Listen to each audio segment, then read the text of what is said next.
नमस्कार, सुस्वागतम, वेलकम, अभिनंदन। कल हो आप जैसा, महल हो ताज जैसा, फूल हो गुलाब जैसा, जिंदगी के सफर में दोस्त हो तो सिर्फ और सिर्फ आप जैसा। नमस्कार, सुस्वागतम, वेलकम, अभिनंदन। मैं हूं आपके साथ आपकी अपनी होस्ट दोस्त डॉक्टर वायरा की। आपका स्वागत अभिनंदन करती हूं आपके मेरे माता रानी के इस खूबसूरत से यूट्यूब चैनल पर। कैसे हैं आप? कैसा है मेरा संसार? आपका दिन खुशियों भरा हो, खूबसूरत हो, मंगलमय हो, आपके जीवन में कभी किसी चीज की कमी ना आए, आपको हर तरफ खुशियों की बहार मिले, आप हमेशा खुश और स्वस्थ रहें।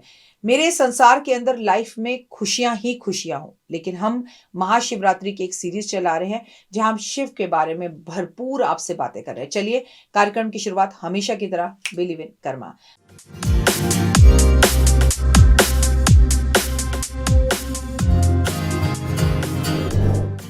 आपके कर्म ही आपके जीवन में सब कुछ सार्थक करते हैं और जीवन को आगे बढ़ाते हैं। महाशिवरात्रि की रात में आप जितना जितना जितना जितना करें उतना कम है, ये समझ लीजिए। लेकिन फिर भी हम आपको कुछ उपाय बता रहे हैं जो आपको करने चाहिए। महाशिवरात्रि की रात को शिव के मंदिर में जाकर दीप जरूर जलाना चाहिए।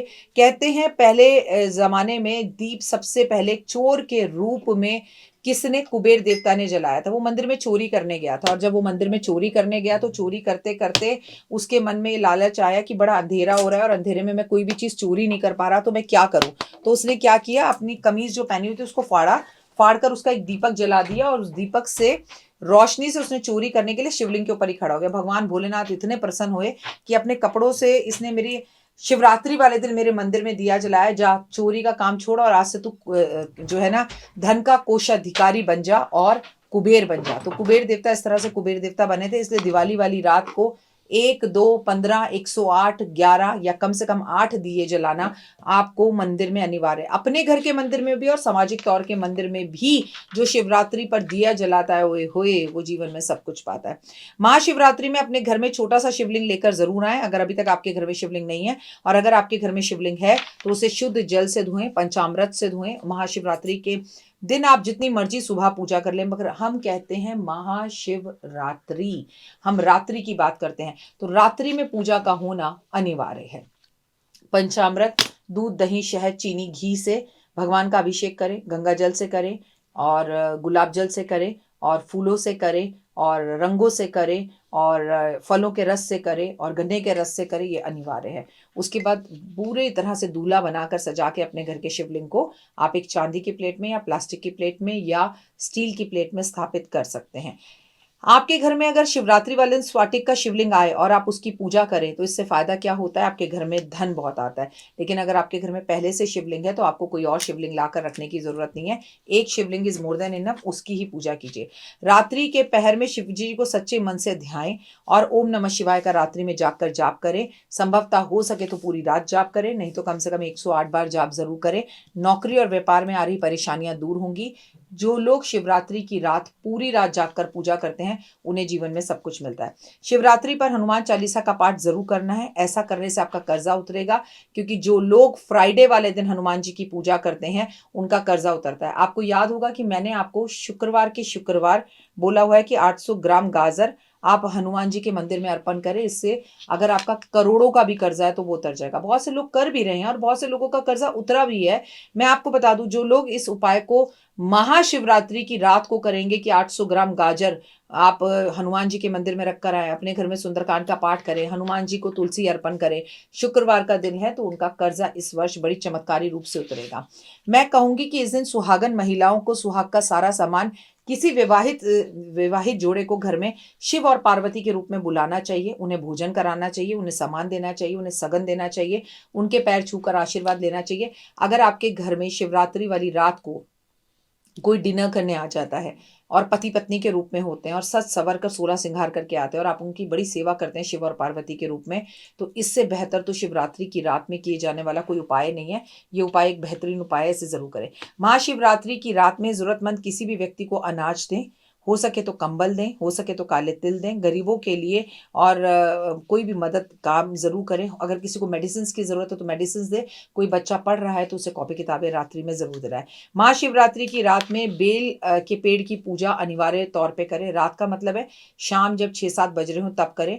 और बेल के पेड़ पर जो है बेल पत्र पर आप जगह जगह पर दिए जलाएं, और रोली मोली कपूर अगरबत्ती सुगंधित जो है अगरबत्तियां जरूर जलाएं, इससे आपको बहुत लाभ होगा। और बेल के पेड़ की करीबन 7 परिक्रमा जरूर कर लें।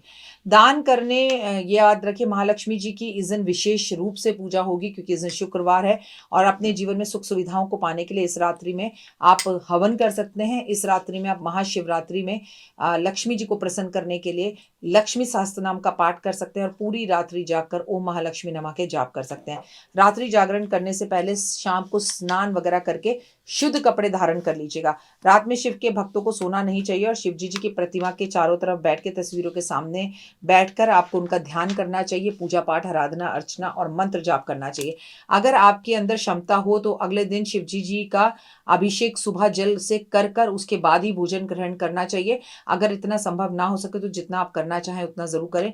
पानी में काले तिल मिलाकर शिवलिंग पर अभिषेक अगले दिन सुबह, शिवरात्रि के अगले दिन शनिवार वाले दिन भी जरूर करना है। शिवरात्रि को आपको आटे के 11 शिवलिंग बनाने चाहिए और बनाकर इन 11 शिवलिंग को, इनका अभिषेक कर इन्हें जल प्रवाह कर देना चाहिए। जब इन शिवलिंग को मछलियां आटे के शिवलिंग को खा लेंगी तो आपके पितृ दोष के सारे रोग, कष्ट, तकलीफें दूर हो जाएंगे। पर ये 11 छोटे छोटे से शिवलिंग बनाए, बड़े बड़े शिवलिंग बनाए, इनका रुद्राभिषेक शिवरात्रि वाली रात पूरी रात करें और अगले दिन सुबह शनिवार वाले दिन इन्हें गंगा यमुना में विसर्जित कर दें। शिवरात्रि वाले दिन आपको रात के टाइम, शाम के टाइम पर जाकर नंदी के दर्शन करने चाहिए। नंदी को आपको निश्चित ही रूप से जो है चारा खिलाना चाहिए। नंदी की परिक्रमा करनी चाहिए। नंदी को फूल माला अर्पण करनी चाहिए और नंदी की 7 परिक्रमा करके उनके पैर छूने चाहिए, यानी कि बैल की पूजा करनी चाहिए। और ऐसे किसी व्यक्ति को ढूंढ लीजिए जिसके पास बैल हो, उसके पास जाकर अगर आप बैल की आराधना, पूजा अर्चना करते हैं तो बहुत उत्तम। ये सब बातें आपको शिवरात्रि वाले दिन भी करनी चाहिए और रात्रि में भी करनी चाहिए। लेकिन शिवरात्रि के अगले दिन सुबह शनिवार को करने वाले 10 काम आपको बता रही हूँ। सबसे पहला काम, शिवरात्रि वाले दिन अगले दिन सुबह शनिवार को आप काले तिल और दूध महादेव पर अर्पण जरूर करेंगे। दूसरा काम, आप पीपल के पेड़ की परिक्रमा जरूर करेंगे। तीसरा, आप महादेव के ऊपर शम्मी के पत्ते अर्पण जरूर करेंगे। चौथा काम, आप महादेव के ऊपर सतनाजा, 7 तरह का नाज अर्पण करेंगे। पांचवा, आप अपने घर के अंदर सुगंधित अगरबत्तियां सुबह 4 से 6 बजे के बीच में जरूर शिवरात्रि के अगले दिन सुबह शनिवार को, यानी कि 9 मार्च 2024 को जरूर जलाएंगे। छठा काम जो आपको शिवरात्रि वाले दिन जरूर करना है, किसी भूखे को भरपेट भोजन देना है। कोशिश करनी है कि आप अपने घर के अंदर जब सुबह झाड़ू लगाए तो झाड़ू लगाने से पहले पूरे घर के अंदर गंगा जल छिड़क ले, या झाड़ू लगाकर गंगा जल छिड़क ले तो बहुत उत्तम रहेगा। आपको जो मेन काम अगला करना है वो क्या करना है, 8वां काम आपको जो करना है, आपको महाशिवरात्रि के अगले दिन शनिवार वाले दिन बेहद ज्यादा जरूरी एक नारियल और एक नारियल के साथ सिंदूर पीपल के पेड़ पर रखकर आना है। 9वां काम आपको जो करना है, महादेव के मंदिर में जाकर घंटी बजानी है, जोर जोर से तालियां शनिवार वाले दिन सुबह बजानी है और घंटी बजानी है। और आपको 10वां और आखिरी काम करना है कि आपको शनिवार वाले दिन सुबह महादेव के मंदिर में 11 घी के दीपक जरूर जलाने हैं और उन 11 दीपक में से 10 दीपक वहीं छोड़ देने हैं मंदिर में जाकर, और एक दीपक उठाकर लाना है और अपने घर के अंदर एंटर होने की जगह पर घर के बाहर रखना है और वो भी दाएं तरफ रखना है। इससे आपके जीवन के अंदर, ये एक ऐसे महा उपाय हैं जो केवल और केवल शिवरात्रि वाली रात को ही किए जा सकते हैं। कमेंट्स में सिर्फ जय माता।